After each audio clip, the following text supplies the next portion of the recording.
So on this week's episode of Be More Super, the podcast, we've got another awesome guest. This actor is literally been in everything on TV and film right now. Literally, he pops up everywhere, from Book of Eli, Westworld, The Lincoln Lawyer, Bright, Ray Donovan, and more and more. We could be here all week. It's a wonderful Chris Browning. Chris, welcome to the show, sir. Thank you. Thanks for asking. Oh, do you know what? It's an absolute pleasure, and congratulations on The Lincoln Lawyer. It's number one in the UK, and I hear it's number one in the US as well, so that must be awesome. It is awesome. I worked on Bosch. I did a lot of season 5 on Bosch, and they're both from Michael Connelly's books, and in fact, the Lincoln Lawyer and the Bosch worlds collide. They're in the same world at times. Anyway, they cross over. But so when I got the Lincoln Lawyer, it was an audition that I had gone out and gotten this huge mustache for an audition for a Will Smith movie, a slavery thing, and it was this horrible slave hunter guy, and I went and got this mustache to do the audition. And once I was done with that, the Lincoln Lawyer thing came in, and I said, "Well, this guy's the head of a motorcycle gang. I'm gonna just use the mustache." So I put that on tape. And they hired me, and they said, and my agent said, they love you, and they said, don't shave the mustache. And it's a very impressive mustache, I've got to say. And I literally binged the whole show in one day. It was literally episode after episode. You couldn't not keep watching. So I'm looking forward to season 2. But we're going to talk about the Lincoln Lawyer in detail very soon. But what I normally ask my guests, and I can't wait till there's a time when, this is all over. But the last 2 years have been quite a challenging 2 years, to say the least. So, over the last 2 years, how have you kept positive, and how have you kept moving forwards, throughout this pandemic? It was very difficult for me. I had basically, everything shut down in our industry, and so it was a nightmare. Thank God for residuals, because I still had some residual checks coming in that I lived on. But I was, putting together acting classes. I thought, well, I can teach. Yeah, so I went to a school called the American Academy of Dramatic Arts, and just by chance they asked me to be their keynote speaker at their graduation. So and they had a whole year of school during COVID, where they did a theater academy on Zoom. Like they did a like plays at the end of the year with everybody on camera. I can't imagine what a nightmare that would have been. But I got to be their speaker at the graduation, and then I met someone there, Charlotte, who's on the staff, and I talked to her about doing teaching, and she said, "Oh, I'll put that together." So Charlotte and I worked on a website, and so that's something to do. But I didn't know. I had a hard time staying positive. Is the wrong answer. I think as well. I mean, you're a father as well as myself. I've got 2 little girls, and over the pandemic, it was so hard because kids are they're such social butterflies. They like socializing. They like to be with their friends. So I don't know what it was like in the States, but in the UK, literally everything shut down, and we had so many rules that we couldn't mix, we couldn't go out. And it was awful. It really, really was. But the great thing about kids, they're very resilient, hopefully, fingers crossed, they sort of blanket out a bit in the future when they get older. But did you find that you had a bit of pressure as well during the pandemic? A bit of responsibility for your kids to keep them safe as well? Yeah. I mean, I was impressed by the fact that these kids did an entire year of school on Zoom, and I do the odd meeting here and there, on Zoom, and I'm just like over it. I couldn't imagine going to school all day, every day, for a year. So I was impressed with that. But we lived in Topanga Canyon, and it's just an outdoor paradise. It really was. It was like there was no pandemic up there. Mm. I'm out hiking and mountain biking all the time, and so for me, it didn't look any different. It was just when I came downhill into civilization that I realized there's a pandemic. So had the kids out a lot, um, and we're kind of isolated anyway. So there wasn't really a.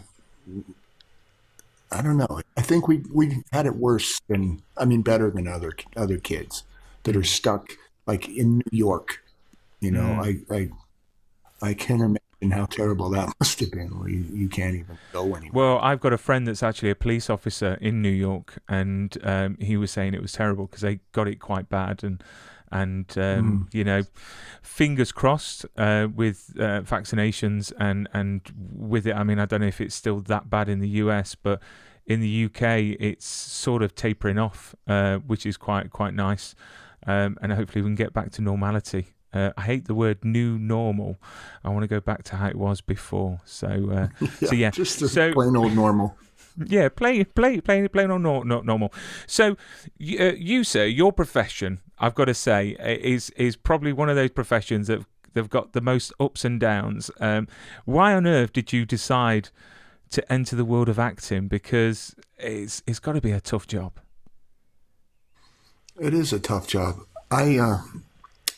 Um, Wait, can you still hear me now? I'm turning my Yeah, own microphone down. yeah, You can hear me? yeah. Okay, good.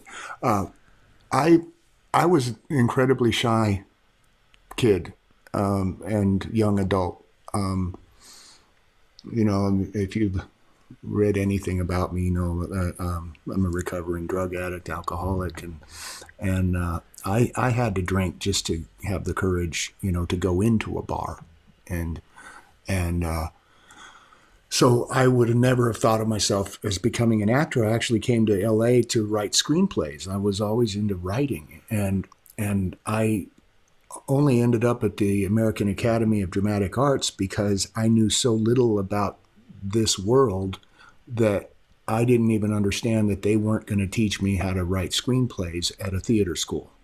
Mm. And I remember like telling this story because I remember I had come up with a clever way of telling the director of the school that I wanted to focus primarily on screenwriting. I was so proud of that little phrase, and I proudly delivered that to the director of the school, and she was like, "What the hell are you talking about?" And focus here. Your schedule's the same as everybody else's. Here, focus on that. And they taught me how to sing and dance and do Shakespeare and stage combat and stuff. And I was just a football player, and I knew nothing about it. And all these kids were at the school were, they're all like smoking and wearing black and talking about John Malkovich and I was like, I don't even know who that is. I don't know who John, and they would say, hey, we're blocking tomorrow, so I want you off book. And I'm having to, say, hey, what's off book mean? What's blocking? I don't know. So they'd all been actors since they were toddlers, and so, but that first year was a struggle because I was terrified of being in front of people. But Mm. I figured it out. For some Mm. reason, my computer's acting out. I figured it out, and they saw enough, I guess, because they invited me back for second year, and they only take about a quarter of the students back, and they invited me back. So that's So, when so it just shows that obviously you had something. Because I'm quite shocked on how it works that you do your first year, then you're not guaranteed a second year. Because obviously in the UK, when you do a performing arts degree or you go to college for performing arts, you go for a certain amount of years, if you're good or not. I'm so sorry. For It's some okay. reason I lost you. I lost you for that last whatever you said. Yeah, no, I was just saying that it's very strange how it works out in the States, because in the UK, if someone wanted to go to university or college for performing arts, they would go for the 3 years, and even if they were good or not during the course, they would stay there. So it must be so pressurized knowing that there could be a chance that you only do 1 year and then that's it. Yeah. Well, they wouldn't even let me in at the time because you actually had to audition to get in. And they sent a book of selected monologues we could pick from. They wanted to see a comedy and a drama. And I had no idea that you're supposed to actually act the monologue. I stood in the office and recited them. And I thought I got 100% on that. I didn't miss a single word. That was perfect because I memorized every single word. And I thought they're going to go, oh my God, he got all the words. And they said, no, you're not ready, man. And they gave me some workshops and said, come back, try again next year. And that's when I did my monologue. I was like, please, man, I got no place else to go. I got everything I own in the parking lot, and I left my job. I left my place up in Tahoe, and I got nowhere else to go. And they said sorry. And then about 3 or 4 days before school started, they said they had an opening, and did I still want to come down? And I did, but I didn't even have a place to live. I slept on the roof of my truck. I had a GMC Jimmy with my bed tied to the roof, and I would go up there like Snoopy and sleep on the roof in the school parking lot. And then I would get up early and go into school and wash up and stuff for school. So, wow. But they only take a quarter. What is that? What's that? Oh, sorry. Weird call coming in. So it was trying. I mean, obviously, sure. it made you the actor that you are now, and obviously, from that beginning to what you're doing now is absolutely incredible. But what's the best thing and the worst thing about the industry? Looking back 30 years, I think you started in the industry, what was in the late 80s. I mean, how has it changed, and what's the best and worst thing you would say about the industry? Well, one of the best things that right off the top is that it's digitalized now. You used to have to go get headshots printed, and you would get your master shot, and you would take it to a retoucher who would actually airbrush stuff on the thing. That was like an art, was airbrushing photos, and then you would get those printed up and get 500 or 1,000 or whatever of those,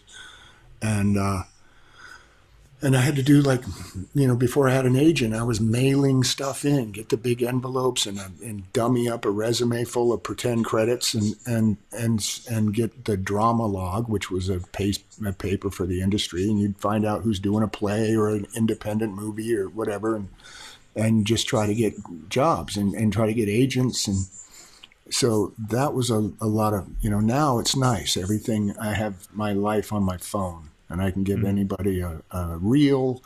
You used to have to get reels done on a VHS, and you would get a job, and you'd have to go get your reel redone by a guy that does that, and it was just a pain in the ass. So that's nice. But I could do a whole class. I thought of actually doing a class on the misconceptions, the things I had no idea until I made the mistakes and learned the hard way, about this business. But one thing that's consistent is that I feel like I do the work for free, and what they pay me to do is to hunt for work. The money I get is for schlepping around and rehearsing and memorizing and auditioning and getting rejected over and over and over again for 30 years. I'm still not at that place. I get offers sometimes, like on smaller projects, an offer will come in, but I still, for the most part, audition. If it's a decent part, I have to audition. I had to audition for Lincoln Lawyer, and Michael Connolly, the guy that writes the books, loved my work on Bosch, but even they want to see how I would do it. And that's what I started to bring that up is I got in touch. Did you have anything to do with me getting Lincoln Lawyer because of Bosch? Because I'm playing Teddy Vogel in Lincoln Lawyer, and he goes, "Oh, that's great. That's a good gig. Yeah, he's going to come back in season 2 and all this stuff." He had no idea, and I'd already shot 2 episodes at the time, so I'm like, wouldn't that be nice to have so much going on that you don't even know who's playing characters you created on one of your TV shows? Like what a nice position he's in. But still, I had to just try to get a job like any other job. I love it though. When I have a job, like I'm leaving town Monday to go back and do another episode of National Treasure. They're doing a series from the movie franchise for Disney Plus, and I did one. I'm in episode 2, and now I'm coming back for episode 7, and I love that. I love it.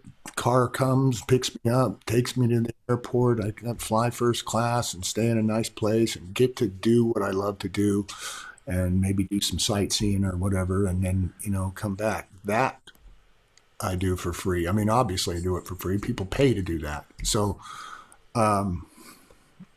That makes it all worthwhile. It's definitely got its perks then. It makes my job seem very boring, I've got to say.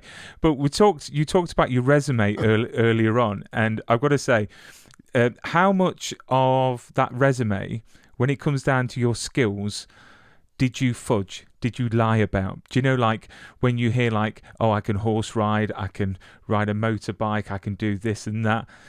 Did you ever put anything on your resume that wasn't true, and did you ever get caught out for it?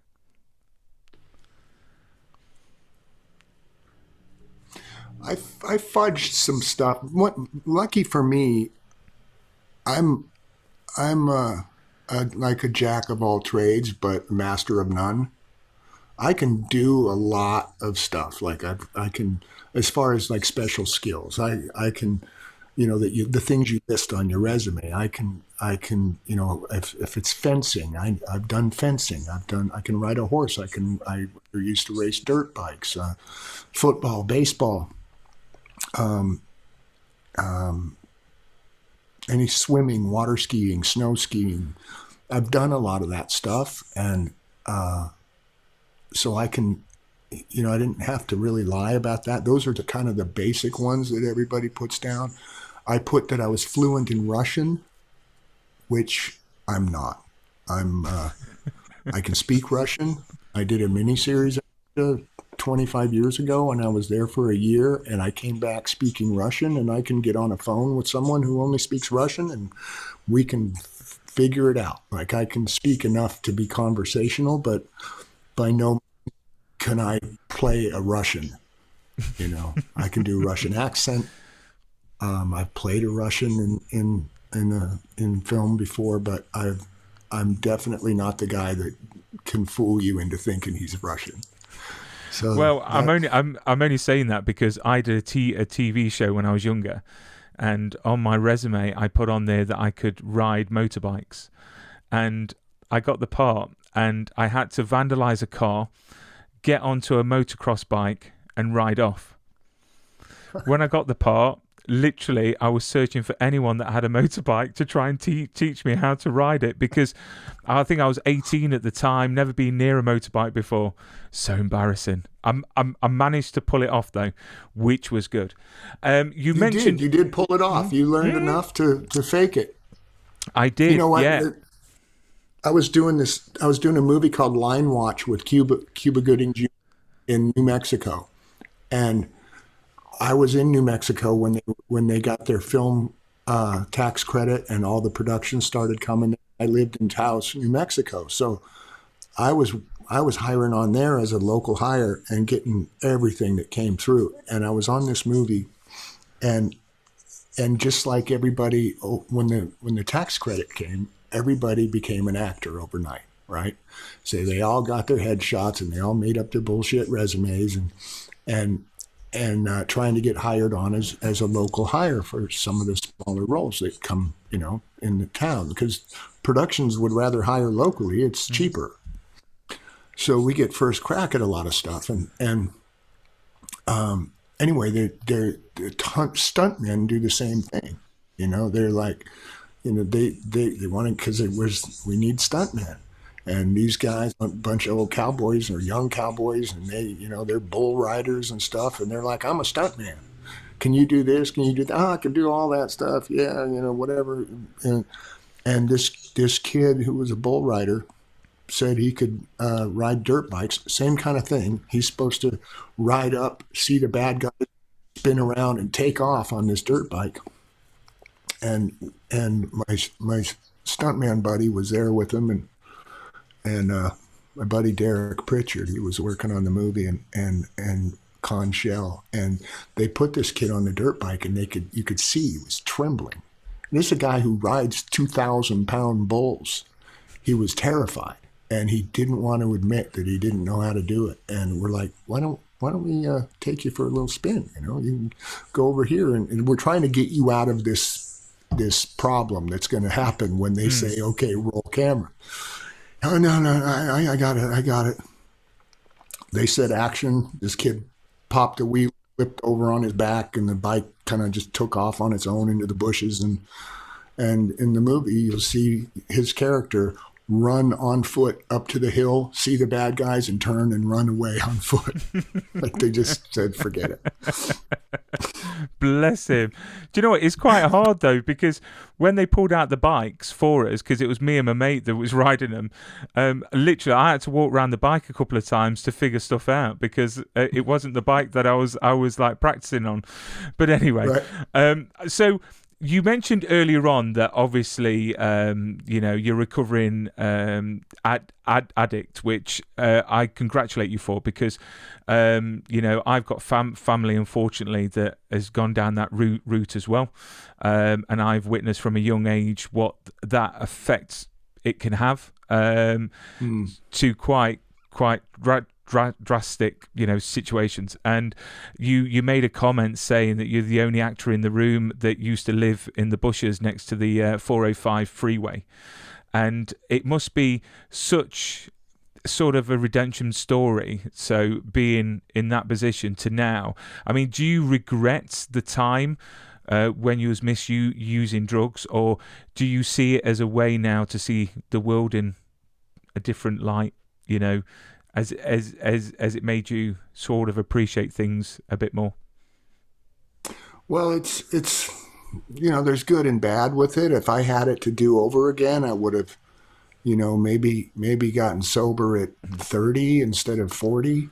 I was drinking alcoholically from 15. Whenever I drank, I was that guy you had to tell me what I did last night, and yeah. And now I started dabbling in other drugs, and then I always say I tried heroin once for 6 years, and I lived in the bushes. I was homeless for 6 years. Spent half of that in LA County Jail, but in installments of petty thievery, drug related stuff, and 3 months here, 6 months, 2 months, whatever. But all together, probably around 3 years. And, but you know what? That makes me money now. I played a white supremacist convict in a movie called Felon with Val Kilmer, and I only could play that guy because I lived with those guys. I didn't become them, but I was definitely like, in all those years in jail, seeing like the real convicts, the prison guys, and I just, they have a whole different walk, they have a whole different talk, and I was able to do it because of my life. So, and it definitely gave me an appreciation for the simple things. When I got when I got sober in 2004, I spent the first couple years just opening my eyes in the morning and going, I'm in a bed.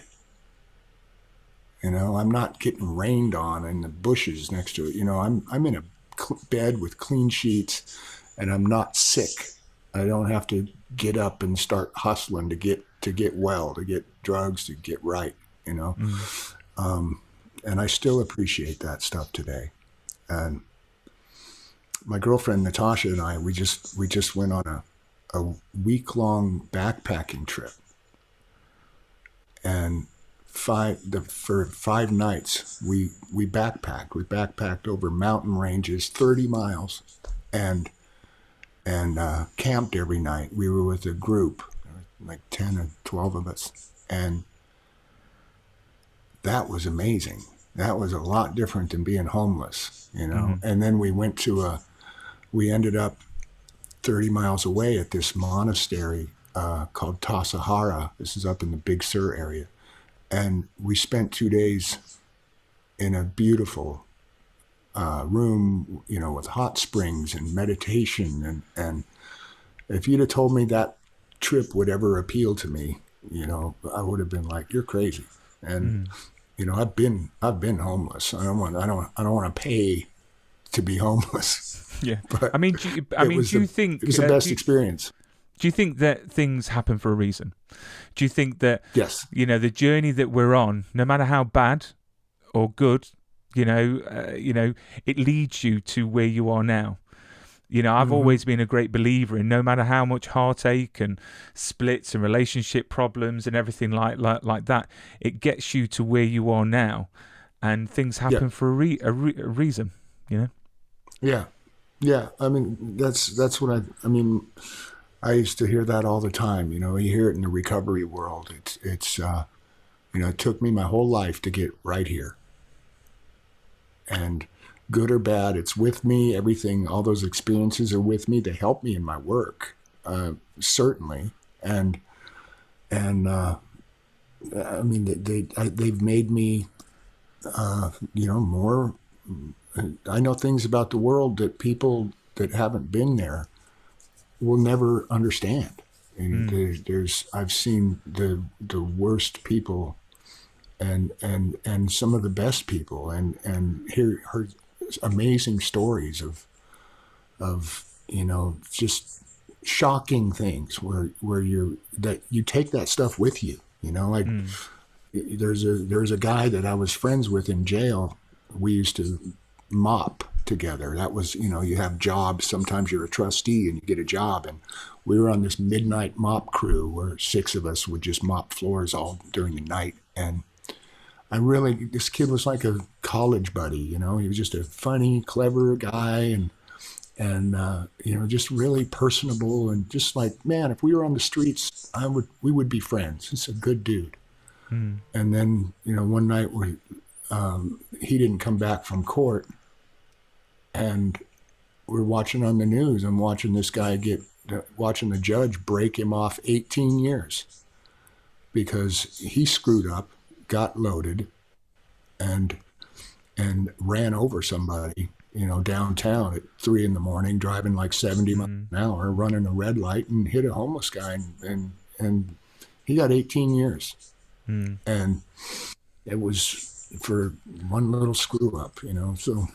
Yeah, it's disappointing. I mean, I used to be a prison officer, so I was a prison officer for quite a few years, and I would often see inmates where I just think to myself, it's just wasted talent. These guys in there, they've just made bad decisions, and they've got so much going for them. But the problem is, they get released and they go back to the same environment that got them into prison.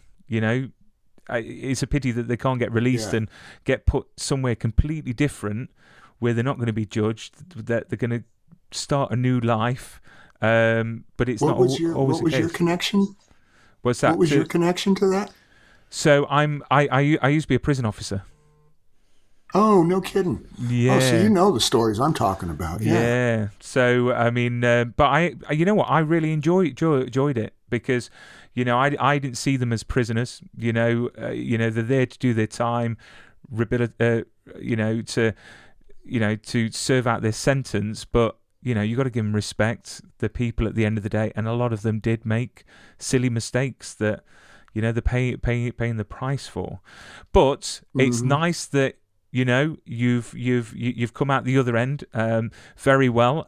For the listeners and viewers, obviously you spoke about your girlfriend, which is Natasha, and that's Natasha Henstridge from Species and Maximum Risk, and so yeah. So just so the viewers and listeners know who we're talking about.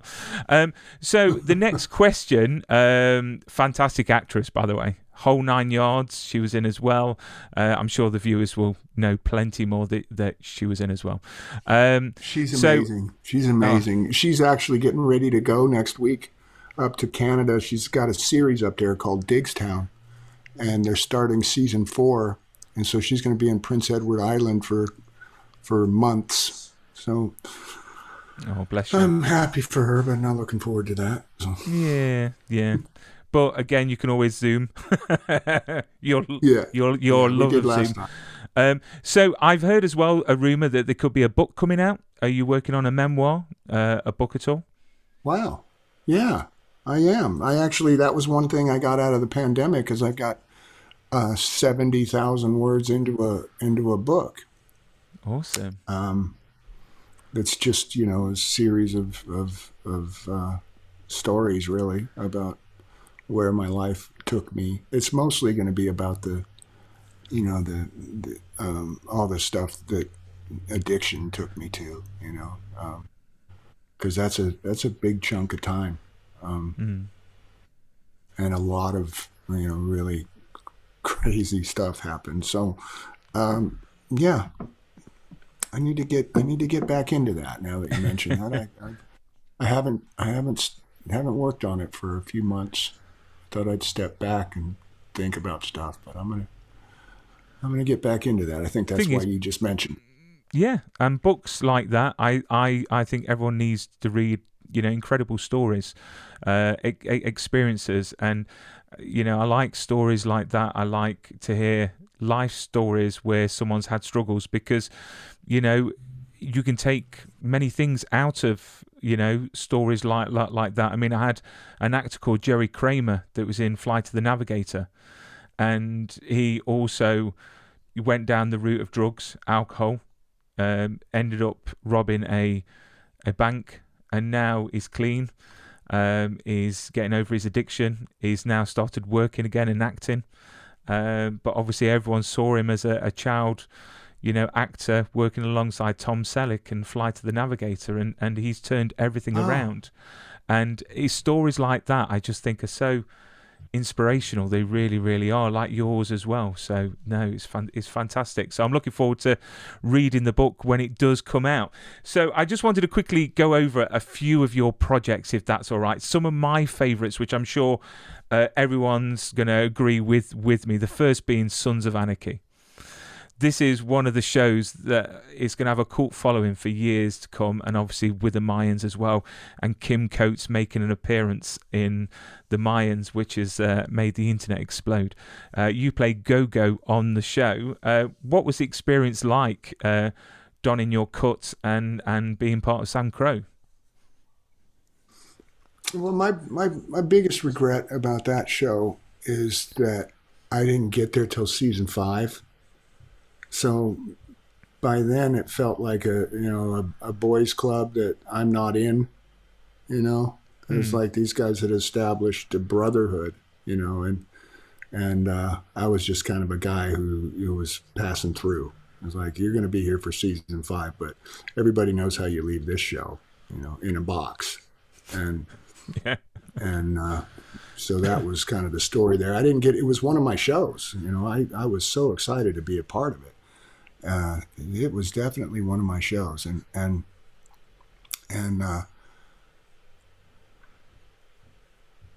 yeah, I had a really good time. I just never felt immersed in it. I didn't feel like I was a part of the gang ever, and that was kind of a bummer, But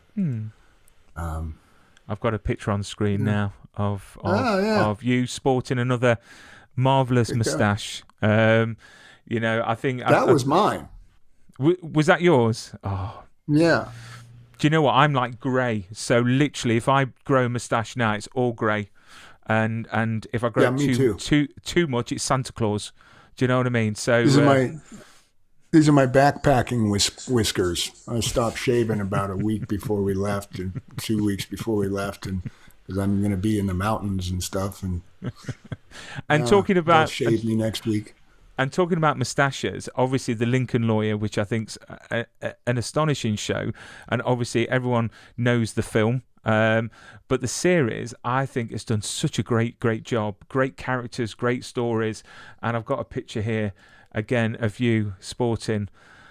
Is that your moustache, or was that a? No, that's the one I was talking about. That's the one, the mustache. I have several mustaches that I've used for auditions and stuff. I've got like a cop one, and I've got a white supremacist one, and the big ones that cover your whole mouth. And then but I wanted one that was more of a cowboy stash to audition for that Will Smith movie. I think it's called Emancipation. I don't know, but I can never think of the guy. Ben Foster got my part, of course. But once in a while they let the little guys audition for something, and if they can't get one of these offers to big names to go through, then hey, guess what? You got a job. But who's not going to sign up on a deal to work on a Antoine Fuqua, Will Smith movie? Yeah, that. So I never had a chance, but I did have the mustache. So I just left it on for the audition, and they said, don't shave the mustache, and I said, well, I won't. and I won't shave it off.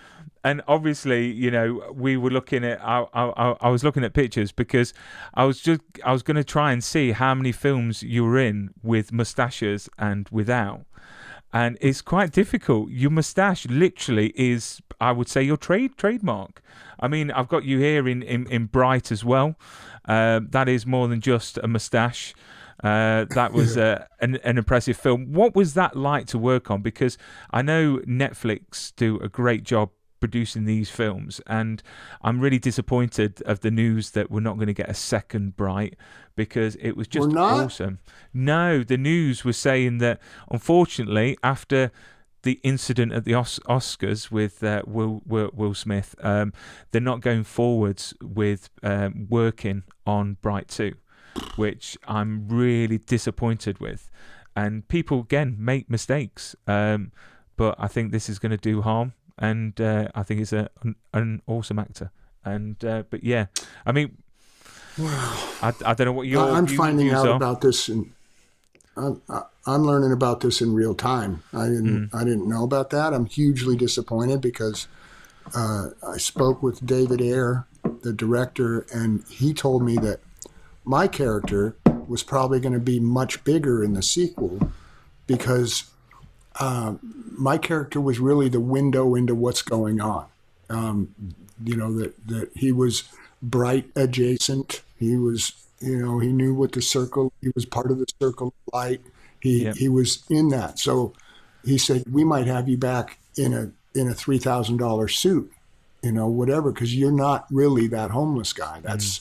That's who you were to get thrown in the back of the car so you could get the message to Will Smith about, or to the orc about Will Smith being the chosen one. So it was. But you never know. But you never know. You never know. But and it was that movie was. I've been on some big movies. The Terminator Salvation was a $200 million movie. Cowboys and Aliens was up 150 million, something like that. And even like $70 million movies like 310 to Yuma and Book of Eli. Been on some of those, but I was a local hire in, I lived in New Mexico for Book of Eli and for 310 to Yuma. So while I did work on 310 to Yuma for 5 weeks, there's a bit of a second class citizen kind of vibe to being a local hire. You're working for scale. You don't have any kind of special deal with, whatever. You're, they don't treat you like you're a background actor, but you're definitely, and you rub elbows with the cast because you're in the cast, but it's a different feeling. It's like being a guest star compared to being, a series regular. It's a different experience. So, the Bright thing was the first time that I'd ever been like preparing for a role. Like he's like, we're giving you a nutritionist, we're giving you a trainer, a personal trainer. You're gonna have a sword combat instruction. You're gonna have a dialect coach who's gonna help you speak Orcish, and I was on the clock a month before I filmed. I only filmed 2 days on the movie. No, 3. In the cop car when I, on the street when I was swinging the sword, another day in the back of the cop car, and another day in the interrogation room. But I was working for a month. I went to work every day, learned worked out with my trainer, and at the studios, and worked with my sword guy, and I worked with the dialect coach, and they were dropping food at my house, and when I got the job, I'm like, okay, this is a homeless guy. I can do this. He's like a homeless mess, crazy guy. So I'm like, I've been that. And so I got the job, and then I got hired, and then the table read was like 2 weeks later. And I went to the table read. I thought the director was going to be so thrilled because I dropped like 20 pounds. And he was like, what the hell happened to you? What are you doing? I'm like, I'm a homeless guy, right? And he goes, yeah, but no, I want you to be like a beefy Viking guy. And I'm like, well, that wasn't my experience. When I was a homeless guy, I weighed like, 60 pounds less than I weigh right now. But then I was a drug addict, so he said, no, we got to bulk you up. So I started 20 pounds under, and then was powering down food, which is worse than cutting weight. I would rather lose weight than have to gain weight, because they give you 5,000 calories every day, and you just are constantly throwing stuff in your mouth. You're not hungry for any of it. Every swallow is like, ugh, and another handful of whatever, and you're just eating all day, and none of it's enjoyable. And then they tried to, a few days before shooting, they want to switch you up and kind of cut the water weight and shred you out a little bit. But it was too little. I'm kind of puffy and not very ripped in that movie, but that was the only time I've ever really felt like, ooh, I'm an actor, being prepared, being paid to prepare for a role. So that was an amazing time. And then in the end, they didn't let me use. I did my. There's like little fun facts with that job. In the car when I'm speaking Orcish, I had to learn all this speech, and the way I played it in the car was that it was like this sad desperation. It was kind of like that, he's our only hope. He can save our planet, kind of a thing. And he liked it at the time, the director did, but then he wanted to change it down the road to more assertive. So they used somebody else to loop over my dialogue in Orcish. So that's not even me speaking Orcish. somebody else. Why I didn't get a chance to do it, I don't know. But someone else is synced to my mouth and doing it much more. You have to do this. He is the man. We need his help. Make it happen. And he changed the tone of the whole thing. So, okay, whatever. I've had that happen before in other movies. But the other thing, the cool thing was, in the interrogation room, they asked me like one or two questions, and then I'm not answering, and then I stand up and I smash my head down on the corner of the metal table and die to get out of giving up any information. I just kill myself on the corner of the table. Thankfully, when they cut the movie together and they tested it, people were confused. They were like, I don't get it. What's the circle of light? What's a bright? What is this? How does he know that? How do you do? And they didn't understand. And the director came up with the idea, we'll shoot that scene in the interrogation room again, and we'll have Serling tell the audience. It's all, so I got like 2.5 pages of exposition for the audience about what brights are and the circle of light and who this is and who they, they show me pictures and I give their little story and I get the audience caught up with the movie. So it turned into a great scene for me.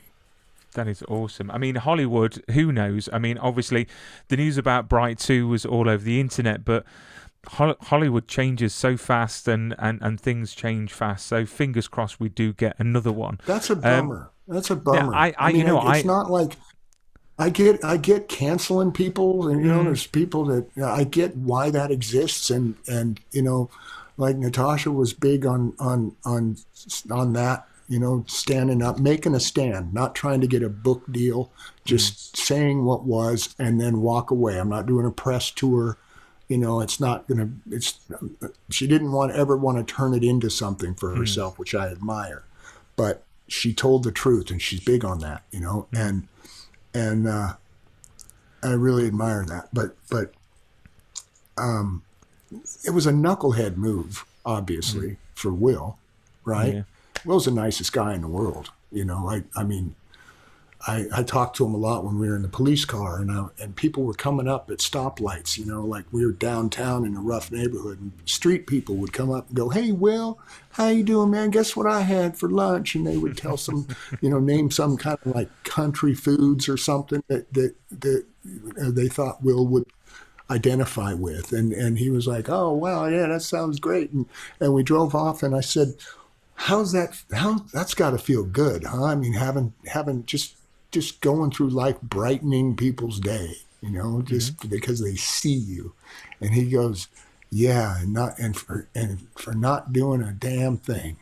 Like he got what a gift that was, we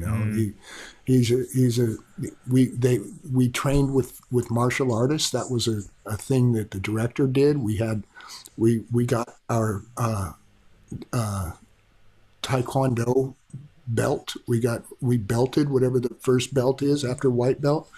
We all went and took Taekwondo at a dojo of a friend of his, and that was part of our day. We all went and worked and sparred together, and I'm there in the morning sparring with Will Smith, and it was a bonding thing for the cast. And I'm like, how cool was that? Will Smith's driving from Calabasas to downtown LA to spar with these other actors because that's what the director wants him to do. And I'm like, I admire that. He's definitely an admirable guy.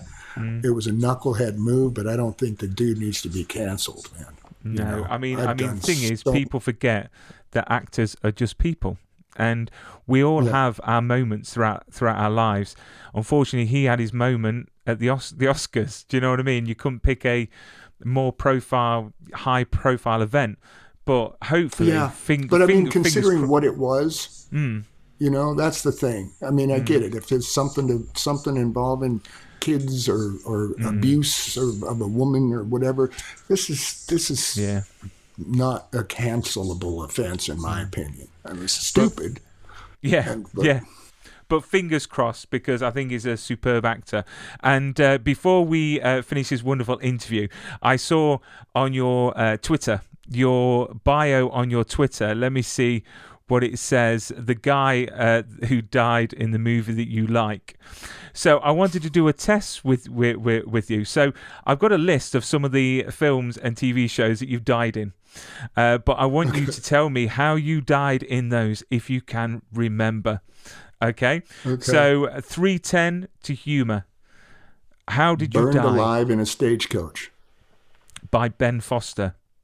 Damn that Ben Foster. Yeah. You know. Yeah. The Book of Eli.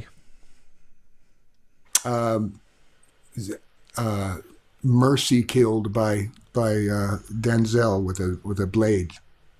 Yep. Do you know what? I got a story for that if you want to hear it. Yeah, definitely. Definitely. And the reason that my social media is hijack leader is because of that movie. That was all my character had for a name. It was the hijack leader. That was my character. And that movie was a big milestone for me, because I'd been in big movies before. But I'd never had like a scene that's mine opposite a huge star, right? I'd never had like, wow, this is a scene with me and Denzel, and it's huge. And I'd never had that before, and I was of course terrified because it's Denzel. And the director, I asked, we did a rehearsal. We walked through it, right? And I'm hiding behind that sign up on the hill, and I come down, and my first line in the script is, "What you got there in that pack?" And so I after we did a walkthrough, I went to the directors, Alan and Albert Hughes, and I asked Alan, I'm like, "Hey man, I feel like I should be saying something before that first line, because I'm coming from the sign, and I got to come down the hill, and then I got to walk down the road before I can even tell that he has a pack on, you know." And he said, "Ben, you feel like saying something? Just say it." So he gave me the green light, which is, you know, the actor's dream. And so I was hiding behind that scene for a couple days. I'm behind that sign going, "Oh, I'll try this time." You know, I just come down, and I think that what ended up in the movie is a comment about how I'm impressed that he smelled us from so far away. And then I make some aside to the guys about what's that say about our hygiene, right? Because we're just filthy, disgusting. And so that's what ended up in the movie. But there was a whole bunch of other things. I was singing and dancing and using my walking stick as a baton or a cane, and, you know, whatever. So the director's brother, Albert Hughes, he's more of the guy who's, you know, watching monitors. He's the one that's going to cut it together. He's more the cinematographer, and he's coming out talking to his brother, going, "How are we going to cut this together?" I mean, he's all over the place. He hasn't done two takes even similar to each other. And Alan, bless his heart, said, "Just let him go, man. It'll all cull together. We'll cull it together. Don't worry." And so I kept doing my thing, and Denzel didn't talk to me at all. He was doing his character all the time, and once in a while he'd say something like, "Hey, on the next one, I'm not going to say that line, so don't wait for it." And I'd say, "Okay," and that was it. And one of the special effects makeup guys, Mike McCarty, he came up to me after one of the takes, and he said, "Did you hear that?" And I said, "No, what?" He said, "Denzel was walking back to his first position, and he looked at the director and said, 'That guy's good.'" And I was like, "Oh, Denzel wow, said that." That is awesome. So, getting a big thumbs up from him. That's awesome. But what happened, the reason I brought this up is in the script, at the end, I say, "Who are you?" I'm laying there on my knees with no hand, bleeding out, and I look up, and in the script I say, "Who are you?" And in the script he says, "I'm Eli." slashes me across the throat, puts his foot on my chest, and kicks me over like dead meat. And we got to that part in the scene because they obviously were going to shoot that later because of all the blood and stuff. We get to that part in the scene. He says, I can't do him like that because we've had this little playful banter and all this improvisation, and he humanized himself. So if I kill him like that, the audience will think I'm a dick. Mm-hmm. So he said, instead, I'm going to lay him down. I'm going to give him a little mercy kill, slide the knife in, and gently lay him down, so that so it changed. What I did changed what he did, and I never forgot that. I was like, yeah, you got to be true to what's going on the set, not what's necessarily on the page. Mm. And so that's my my long Book of Eli story. But you know what? Book of Eli, one of my favourite movies, and I just think Denzel doesn't make a bad movie. He really doesn't. He must have a great team behind him. Does it. And yeah. So let me in. How did you die in that movie? Can you remember? Killed by Chloe Moretz, a vampire. She snapped my neck and drank my blood. You was, and I've got a little sound effect. There we go. You got that correct. So yes, yeah, she sucked you dry from blood. The Last Stand with Arnold Schwarzenegger. How did you die? Best death yet. I got tackled off of the roof of a second-story building by Arnold himself, shot in the head on the way to the ground, and then twisted around under Arnold to become a crash pad.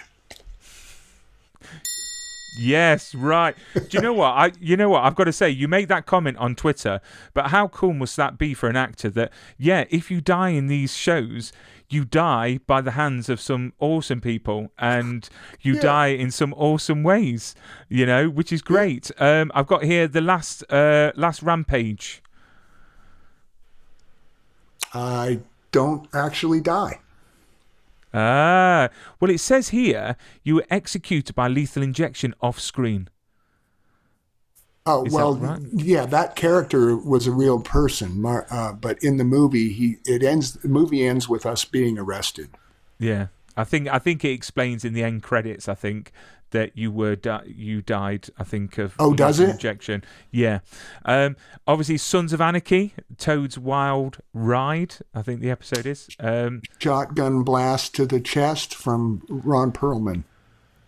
I thought it was. Is it?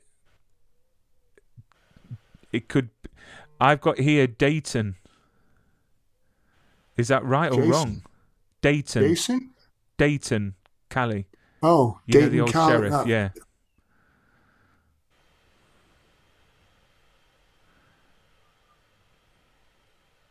Do you know what? I'm going to go by what you say because you were there. So there we go. I think it could be wrong, but I think it was Ron Perlman. And then he double-crossed us.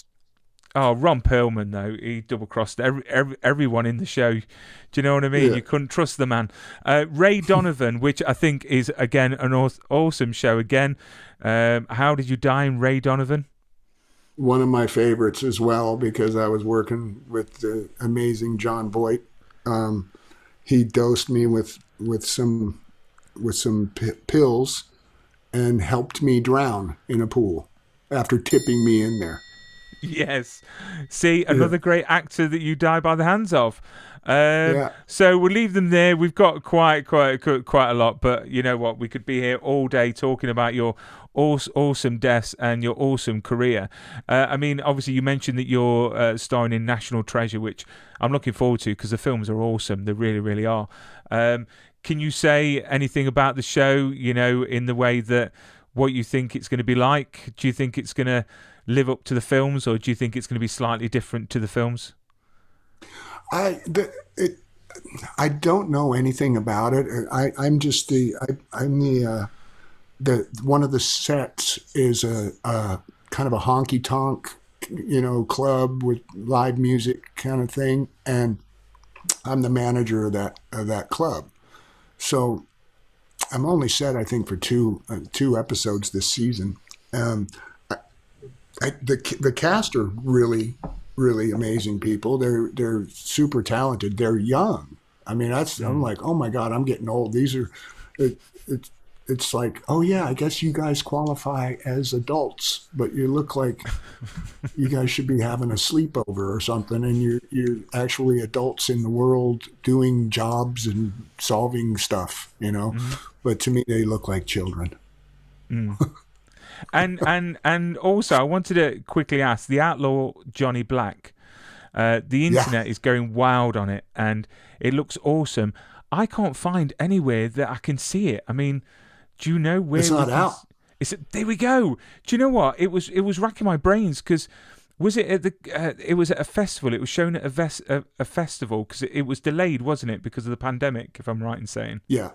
Well, there was some issues with some producers that were, I guess, less than reputable. So they were tied up in arbitration and stuff, trying to Mm. get rid of them, and they got that sorted.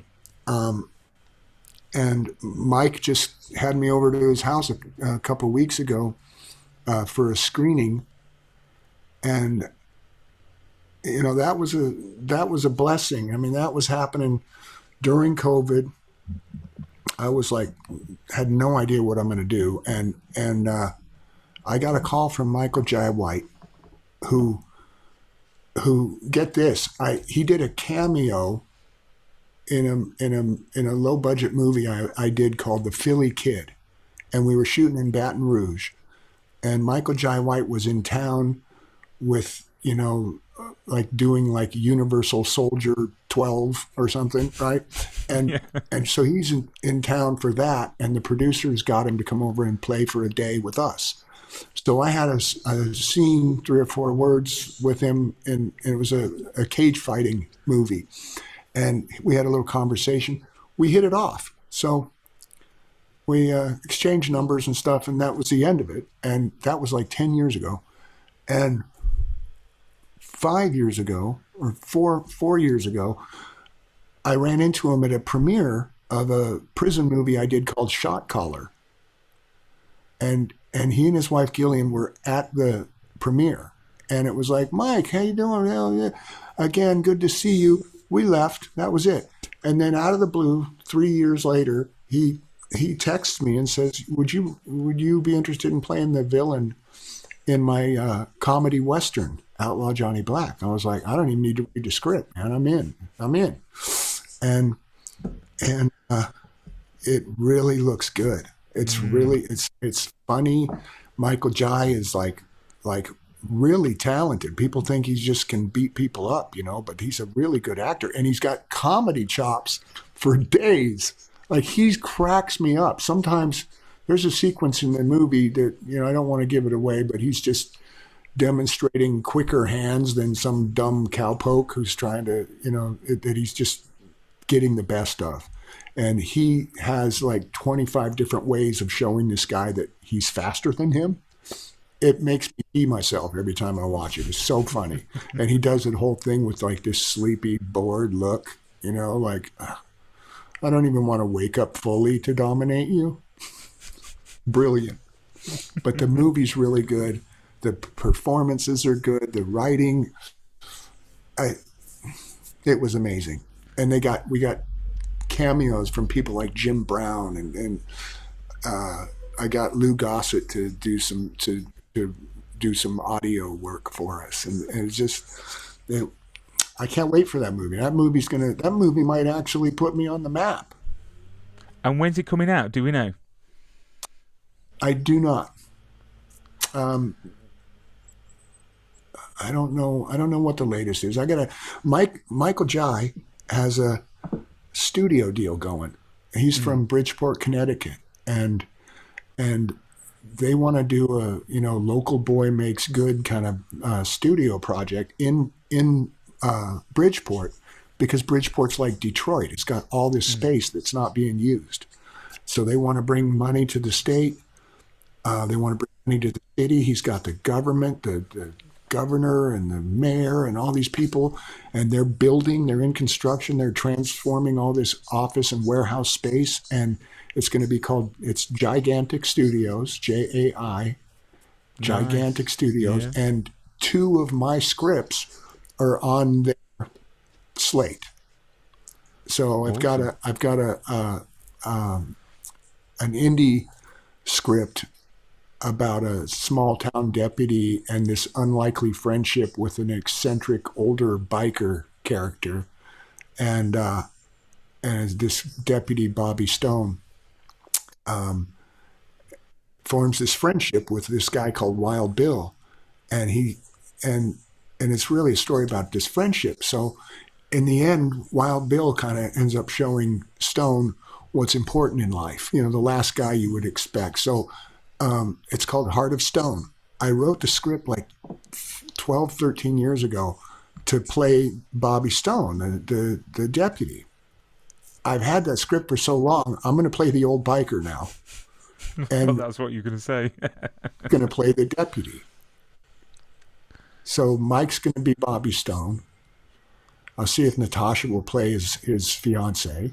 Um, and I'm going to play the biker, which I wrote it for myself, and then I like Jeff Bridges or Sam Elliott to play the biker. Now I'm enough to be the biker, so that's fine. I like that part better anyway.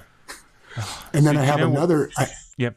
I, I have another series called Antebellum, pilot that I wrote about the couple years before the Civil War starts, when and this group of ragtag thrown together people are navigating their way through pre-Civil War America, kind of trying to figure out what side of the fence they want to be on when the shooting starts. And Mike wants to do that too, because there's a slave named West that ends up being a regular, joining our party, and ends up joining, becoming one of the regulars on the show, and he wants to do that as well. So Antebellum and Heart of Stone, Gigantic Studio, those are my plugs. That is awesome. Do you know what? I'm looking forward to that. Anything Civil War, I'm a bit of an American history buff. I've been to Well, Gettysburg that's and I've been to all over the east coast of America and yeah, I love stuff like well, that. So, it's fascinating to me, but I wanted to do something like everybody knows what happens when the shooting starts. hmm Like what was going on before that? hmm That's what I thought I would explore. And the beautiful thing about this thing is that it's a perfect way to shine a light on the social and political climate of today, because it was identical. It was completely polarized and fear mongers, and it was just like today. And look what happened, you know. And yeah. the political parties were reversed. So the rich fat racists were the Democrats, hmm hmm and the Republicans were civil rights fighters. You know, Abe Lincoln, Yeah. it was a Republican. So it's a great way to look at that and do a lot of kind of tongue in cheek stuff with that. Um, I was just going to make sure. Oh, and I also want to plug Invitation to a Murder. Um, Oh, it's with a is it Misha Barton? Yeah, I've seen it. It looks yeah. awesome. The trailer and the Is there poster. a trailer? There was something on the internet. I think I don't know if it's official trailer or someone's done like a thing for it. I think Okay, I'll share it on my on this video at the bottom. But I'm yes, super proud of that. yeah. And when does that come out? Because do we know? I have no idea. In fact, I reached out to Misha the other day. I haven't heard back from her. I don't know what's going on, but it was a complete. It was like an Agatha Christie style movie. Yeah. We filmed at a mansion in Chicago, and it was like all character driven, like all these amazing actors that I'm not going to try to list right now because I'll forget one and that'll make me an asshole. But look it up. It's an amazing group of actors. That's what it is. There's no car Mm. chases and explosions or shit. Total character driven murder mystery. Like I can't wait to see this movie, and I have a great part in it too. So Well, as soon as it comes out and it gets announced, I'll make sure I'll plug it on the show and I'll plug it on social media as well. But Chris, you've been a great guest, and it's been so lovely to chat with you, especially when I've seen you in so many things. Literally, you pop up on everything that I watch, from Supergirl to do you know what I mean? To Book of Eli. It's just crazy. It's like literally you're like one of the busiest actors, which is good. Now the pandemic's over, keep on working, but look after yourself, keep safe, and all the best to you, your family, and Natasha. Thank you, and keep your fingers crossed for me on Lincoln Lawyer, because Mr. Connolly told me I'd be a regular if we came back for season 2. Do you know what? At the end, the great thing is your character is so left open, and you actually you finish watching it thinking about your character, and Cisco, is it, if I remember rightly, and the relationship there and what's going to happen next. So it does leave it wide open. So fingers crossed. We definitely know he's coming back. I'm just hoping that he comes back as a regular. Oh, fingers crossed. It will be a crime if you didn't. So, Chris, look after yourself. Keep safe, sir. Thank you, man.